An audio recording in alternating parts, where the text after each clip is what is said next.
En los rincones más profundos del multiverso, hay una realidad alternativa donde Richard Stallman nunca nació, y el movimiento del software libre nunca se llevó adelante. Windows funciona 10 veces peor, sin embargo es 10 veces más caro también. Internet Explorer sigue siendo el mejor navegador de la historia o el menos peor. 7zip no existe y WinRAR te obliga a pagar si querés seguir usándolo. En lugar de programas gratis, el señor TutosPC recomienda programas de solo $50 o 10 ventanas de anuncios. Es probable que te hayas topado alguna vez con esos comentarios que te dicen que el software libre es una basura, o que una empresa siempre va a hacer un mejor trabajo enfocándose en un producto para venderlo en contraste a un desarrollo comunitario. Sin embargo, hay muchas áreas en las que el software libre es claramente superior. Pero es más complejo que eso. El mero hecho de que exista ya nos beneficia a todos, incluso a aquellos que no lo usan. Eso es lo que voy a explicarte en este video.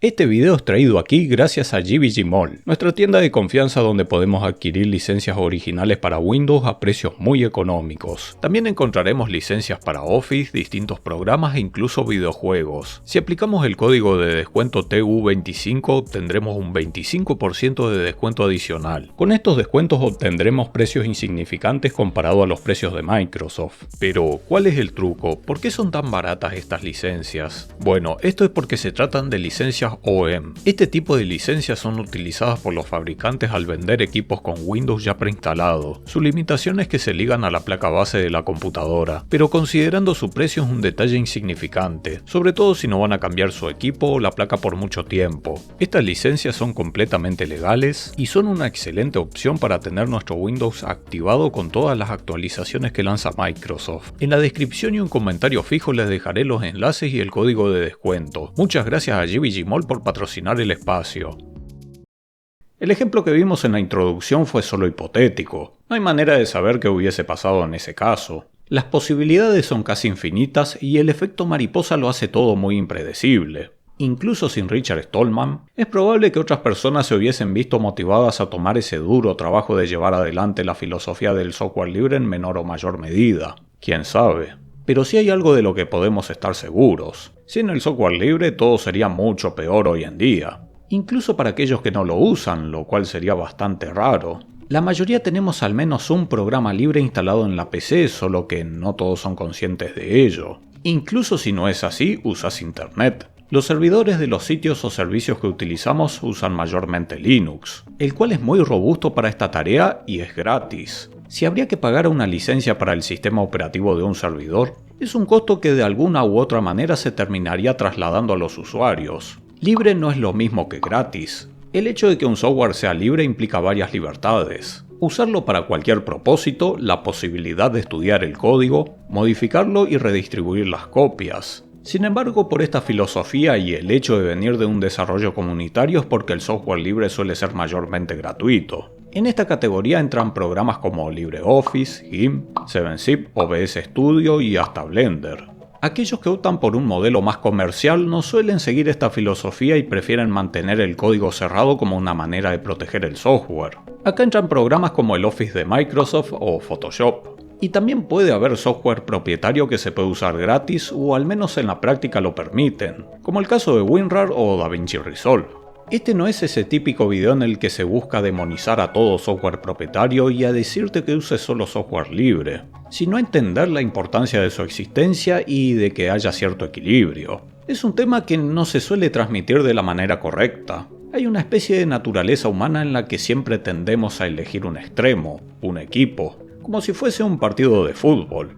Durante mucho tiempo hubo un fuerte enfrentamiento entre ambos bandos, sobre todo en la década de los 90, los 2000 y un poco más. Por un lado, los defensores del software libre de la mano de la Free Software Foundation, una organización creada con el propósito de difundir este movimiento. Y por otro lado, quienes se oponían al modelo en defensa del software no libre, llamado también como software propietario o privativo por la FSF, aunque cuestionable ya que no hay un consenso sobre ambos términos. Pero para no complicar más el video, lo mencionaré así en ocasiones ya que suelen ser términos muy usados igualmente. Entre los actores más conocidos estaba Microsoft. Fueron enfrentamientos con posturas muy firmes y a que ojos de hoy se ven bastante extremistas. Por un lado se promovían las ideas del software libre como una cuestión de derechos hacia los usuarios, lo cual hasta aquí suena bastante bien, pero tampoco había un punto medio o grises en esto. El software no libre se consideraba algo injusto y su uso debía evitarse incluso en los casos más mínimos. Las distribuciones más populares de Linux como Ubuntu o Fedora no se consideraban recomendables por la Free Software Foundation ya que llevaban algunos componentes propietarios como los drivers, siendo que las versiones libres ofrecidas por la comunidad no funcionaban del todo bien,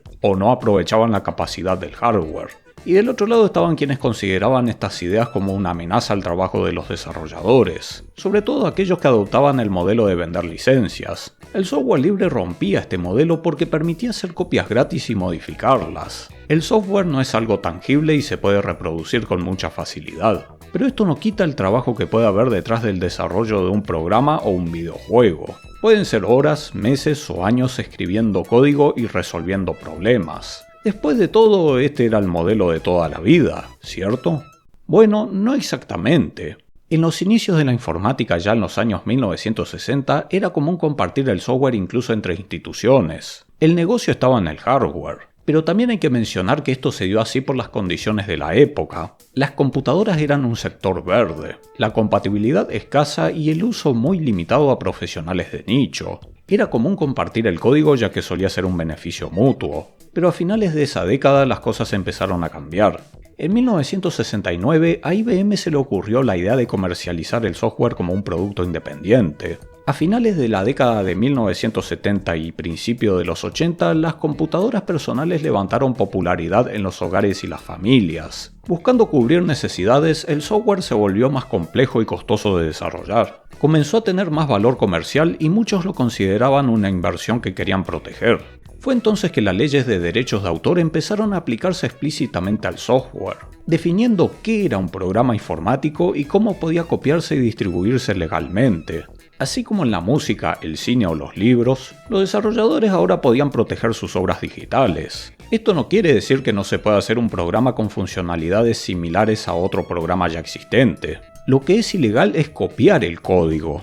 Pero así como algunos solo querían una protección legal para su trabajo, otros cayeron a un punto de extrema sed de control. Entre las empresas e instituciones comenzó a popularizarse el sistema operativo llamado Unix. Unix tenía restricciones y su empresa AT&T solo podía distribuirlo licenciándolo a otras empresas. Básicamente cada empresa tenía su versión de Unix modificada y cerrada. Habían muchas incompatibilidades e inconsistencias entre sí. A medida que el sistema crecía, su situación se volvía más conflictiva. Fue una guerra que solo llevó a la caída del sistema. Ante este conflicto y, entre otras cosas, apareció Richard Stallman para llevar adelante el movimiento del software libre, junto con la creación de una licencia clave, la licencia GNU-GPL, y a crear un sistema operativo que sea tan bueno como Unix, pero para todo el mundo. Hay que mencionar que las licencias consideradas libres ya existían desde antes. Estaban por ejemplo la licencia BSD y la MIT, pero implican algo que muchos consideran un defecto. Eran tan permisivas que no solo permitían distribuir, tomar y modificar el código. Luego de tomarlo, uno podía hacer sus modificaciones y cerrarlo. La licencia GNU-GPL en cambio introduce una condición clave. También permite usar, modificar e incluso vender el software. Pero si distribuís una versión modificada, tenés que hacerlo bajo la misma licencia. Es decir, no podés cerrar el código. Con esto se aseguran que nadie pueda apropiarse de nada y cualquier mejora que se haga al software siga siendo accesible para todos. Esta licencia llenó una fractura importante en el mundo, y es la licencia que eligió el creador del núcleo de Linux, Linus Torvalds. La importancia del software libre viene a que provoca una descentralización del poder. Si en un programa libre hay algo que a la comunidad no le gusta, lo que hacen es tomar una versión, le agregan o quitan lo que quieren y listo, ya tienen el software tal como querían. Esto es lo que vemos reflejado en las distribuciones de Linux. Había quienes les gustaba Debian, pero querían hacerlo más amigable y dirigido a todo el público. Lo tomaron y nació Ubuntu. A muchos no les agrada el enfoque comercial que tomó Ubuntu, pues lo tomaron e hicieron otras distribuciones con un enfoque más conservador. Y aquí se forma una especie de paradoja en Linux. Esta fragmentación trae sus inconvenientes, pero al mismo tiempo es lo que lo diferencia de Windows o Mac OS. Tenés varios sistemas Linux para elegir el que más se molde a tus necesidades. No estás ligado a aguantar cambios que no te gusten en uno de ellos. La licencia GNU-GPL ya fuerza por naturaleza este desarrollo comunitario. En el software propietario todo depende de las decisiones del autor o la empresa detrás. En cierta medida, claro, porque si toman medidas extremas que a los usuarios no les gusta pueden perder clientes. Bueno, sí y no. Una forma más correcta de ver esto sería de qué lado está pesando más la balanza. Esto es algo que siempre vemos en Internet. Las empresas muchas veces toman decisiones desfavorables para los usuarios aprovechándose de su posición dominante. Los ejemplos sobran. Actualizaciones que fueron de lo peor en Windows 11. Fueron cerrando las posibilidades para crear una cuenta local, publicidad disfrazada de avisos emergentes, y Microsoft estaba más centrado en añadir más IA que en corregir cosas o añadir funcionalidades que los usuarios pedían. Adobe decidió que cerraría Animate, un programa de creación de animaciones 2D. La mayor gravedad en este asunto era que los usuarios iban a perder el acceso a sus proyectos y archivos históricos. La reacción en Internet fue tan intensa que terminaron dando marcha atrás y decidieron mantener el programa, pero sin añadir nuevas funcionalidades. En 2023, Unity, uno de los motores de videojuegos más populares, decidió que aquellos que superen los $200.000 en ventas de su videojuego al año le empezarían a cobrar 20 centavos por cada instalación que harían los usuarios. Sí, no era por compra, era por instalación. Y ante las preocupaciones de los desarrolladores, dieron respuestas bastante vagas. ¿Cómo iban a hacer para diferenciar las instalaciones piratas? ¿O cómo iban a hacer en servicios de suscripción como Game Pass? También terminaron dando marcha atrás en algunas cosas, pero en estos casos la cuestión no es exactamente el hecho, sino el mensaje que se transmite. El mensaje de si queremos podemos cambiar las cosas de la noche a la mañana. Podemos cerrar el acceso al programa, cambiar condiciones que no tenías contempladas en un inicio o añadir tarifas adicionales. Un mensaje de podemos esperar cualquier cosa a futuro, y transmite mucha incertidumbre.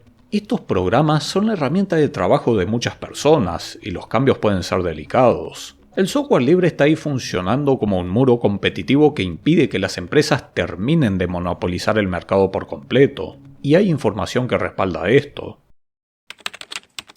En 1998 se filtraron unos documentos internos de Microsoft conocidos como los documentos Halloween. Se desconoce quién llevó a cabo esta filtración. La cuestión es que llegaron a manos de Eric Raymond, una figura clave en el movimiento open source. Raymond hizo públicos estos documentos, lo que causó un revuelo importante en el mundo del software. Estos memos revelaron que Microsoft veía el código abierto como una amenaza real, y consideraban que competía contra sus productos, sobre todo Linux. Reconocían que el modelo tenía ventajas fuertes y trazaron estrategias para intentar debilitarlo y frenar su crecimiento. Microsoft se vio obligado a reconocer su autenticidad.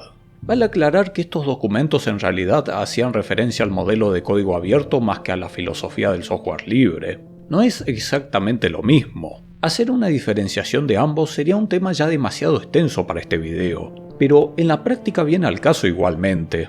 El ecosistema les afecta estratégica y económicamente.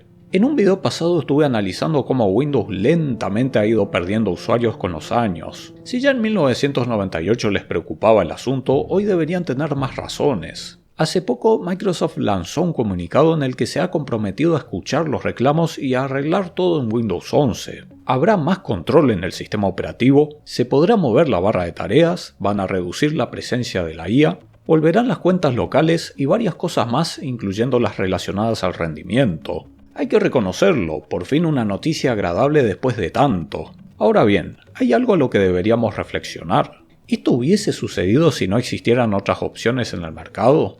En el caso de Unity, la jugada no le salió gratis. Aunque habían dado marcha atrás con sus decisiones, varios desarrolladores perdieron la confianza y buscaron alternativas. Ante esa búsqueda, fue ahí que muchos se interesaron por Godot.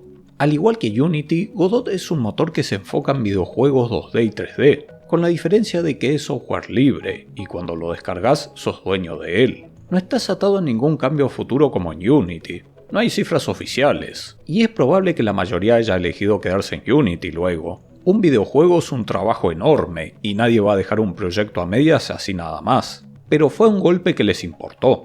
Varios desarrolladores, sobre todo los de juegos indies, conocieron Godot y se animaron a cambiarse luego de la situación. Y ahora destinan donaciones que antes hubiese sido dinero dirigido a licencias para Unity. Si observamos, aunque Godot es software libre, vemos que no lleva la licencia GNU-GPL, sino la MIT. ¿Esto significa algo malo? ¿Podrían las empresas crear su propia versión propietaria de Godot y arruinarlo todo? A muchos les suele generar confusión este tema. La cuestión es que es un poco más complejo y no se trata solo de la licencia, sino también del contexto del programa y el mercado. En el caso de Godot, pues sí, la licencia permite que cualquiera tome el programa, crear su versión y adueñarse de ella. En la práctica esto casi no sucede o no supone un problema. ¿Por qué? Porque estamos hablando del motor de un videojuego. La realidad es que a los desarrolladores hoy en día no les interesa crear su propio motor. Los que ya hay en el mercado son suficientes, solo quieren hacer sus videojuegos y ya. Cuando se piensa en qué licencia ponerle a un software, se piensa cuál podría ser la más adecuada según el contexto. En el caso de Godot tomaron una decisión muy inteligente y lo hacen para obtener mayor adopción. La licencia MIT es mucho más atractiva que la GNU-GPL, porque le da bandera verde a las empresas para añadir sus modificaciones o complementos propios sin condiciones. Pero no hay interés en crear otro motor más que compita contra los que ya hay en el mercado. Y en todo caso, la versión original de Godot siempre va a estar ahí disponible para descargar desde el sitio oficial, con una gran ventaja, ser la versión estándar. En el mundo de los navegadores, Chromium usa licencia BSD que es casi igual a la MIT pero pasa algo muy diferente. En la práctica casi nadie suele usarlo para navegar. Chromium cumple la función de ser el padre de Chrome. Todas sus mejoras y contribuciones van hacia él. Aunque esto le da cierto control a Google, le abre la puerta también a sus competidores para usarlo y crear sus propias variantes. Esto pasa porque hoy un navegador es algo tan complejo que no hay manera de competir con un navegador propietario. Ni siquiera Microsoft pudo. Y esta metodología para Google es mejor que nada. Si el software libre es tan bueno y suele ser gratis, ¿por qué tan poca gente lo usa? En realidad es muy cuestionable afirmar que poca gente lo use. Hay muchas áreas en las que el software libre es un claro ganador. Para descargar por torrent, Qubit Torrent tiene una adopción muy grande. El que necesita transcodificar video va a coincidir en que no hay nada mejor que Handbrake. Para grabar la pantalla y hacer streaming, ¿quién no usa OBS Studio? En los compresores de archivos está un pequeño gigante, 7zip. En el diseño 3D, Blender compite directamente con el software de pago. En los servidores, el sistema dominante es Linux. Y nadie duda de que en estos casos, el software libre es de una calidad excelente. Lamentablemente hay otras áreas en las que no le va tan bien. Y aunque esté presente, le cuesta competir. Esto se debe por una serie de razones complejas. El software libre tiene puntos débiles por su modelo de desarrollo en sí. Sobre todo cuando se habla de software que requiere cierto nivel de complejidad, o que requiere de un personal muy particular en el área. También hay software que requiere de mucha coordinación, estrategia y no solo programadores en el desarrollo. Las empresas pueden contar con una estructura mucho más organizada, contar con recursos millonarios para contratar al especialista que haga falta, incluyendo el control de calidad. Durante mucho tiempo y por alguna razón, en el software libre el enfoque de los programadores estaba más en el código y en integrar funcionalidades, en lugar de centrarse en una experiencia de usuario agradable o una interfaz intuitiva. Aunque me da la sensación de que eso está cambiando bastante en los últimos tiempos, y son cosas en las que se está poniendo más cuidado ahora. Por otro lado, hay software propietario que simplemente tiene muchos años de ventaja, más adopción y recursos, como el caso del Office de Microsoft o Photoshop. Sus productos son de muy buena calidad. Y la realidad es que cuando se trata de trabajar, las personas no tienen problema de pagar por el software que les ofrezca el flujo de trabajo más óptimo. Cuando se trata de empresas, se valora mucho contar con soporte técnico, algo de lo que el software libre generalmente carece.